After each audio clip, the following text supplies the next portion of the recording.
ഇനി വോട്ടെടുപ്പ് തുടങ്ങാൻ മിനിറ്റുകൾ മാത്രമാണ് ബാക്കിയുള്ളത്. അതിനിടയിൽ കല്ലേക്കാട് കോൺഗ്രസ് നേതാവിന്റെ വീട്ടിൽ നേരെ ആക്രമണം നടന്നു എന്നുള്ള വാർത്തകളൊക്കെ വരുന്നുണ്ട്. എന്താണ് സംഭവിച്ചത്?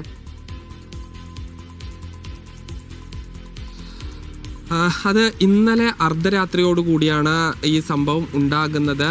ഈ കല്ലേക്കാട് ഈ ബ്ലോക്ക് സ്ഥാനാർത്ഥി UDFന്റെ ബ്ലോക്ക് സ്ഥാനാർത്ഥിയായ ബാദുഷയ്ക്ക് വേണ്ടി ഉള്ള ചില ഫ്ലെക്സുകളും മറ്റും സ്ഥാപിക്കുന്ന സമയത്ത് ഒരു സംഘം ആളുകൾ വരികയും ഇവരെ തടഞ്ഞു നിർത്തി. അവിടെ നിന്ന് വാക്ക് തർക്കത്തിന് ശേഷം ഈ സംഘം നേരെ ഒരു വാഹനത്തിൽ പോകുകയും നന്ദബാലൻ എന്ന DCC സെക്രട്ടറിയുടെ വീട്ടിലേക്ക് കയറി. ഈ വീട്ടിലേക്ക് ഈ പിന്തുടർന്നെത്തിയവർ കല്ലെടുത്ത് എറിയുകയായിരുന്നു. തുടർന്ന് 18 വയസ്സ് മാത്രമുള്ള ഒരു വിദ്യാർത്ഥിയുടെ കണ്ണിലേക്ക് ഇത് കൊള്ളുകയും കണ്ണിന് അതീവ ഗുരുതരമായ പരിക്കേൽക്കുകയും ചെയ്തു. പാലക്കാട്ടെ ആശുപത്രിയിൽ നിന്ന് ഇയാളെ ഈ കോയമ്പത്തൂരിലെ അരവിന്ദ് ആശുപത്രിയിലേക്ക് എത്തിച്ചിട്ടുണ്ട്. കണ്ണിന് അതീവ ഗുരുതരമായ പരിക്കാണ് എന്നാണ് മനസ്സിലാക്കുന്നത്. CPM പ്രവർത്തകരാണ് ഇതിന് പിന്നിൽ എന്നുള്ളതാണ് കോൺഗ്രസ് ആരോപിക്കുന്നത്.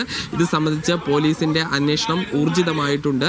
എന്തായാലും ഈ തെരഞ്ഞെടുപ്പിന്റെ ദിവസം ഒരു ദൗർഭാഗ്യകരമായ സംഭവമാണ് ഉണ്ടായിരിക്കുന്നത്. ഈ 18 വയസ്സ് മാത്രം പ്രായമുള്ള ഒരു യുവാവിന്റെ കണ്ണിനാണ് അതീവ ഗുരുതരമായ പരിക്കുള്ളത്. ഇത് ഇന്ന് ഒരുപക്ഷെ അടിയന്തര ശസ്ത്രക്രിയ വേണ്ടിവരും എന്നുള്ളതാണ് ഡോക്ടർമാർ അറിയിച്ചിരിക്കുന്നത്.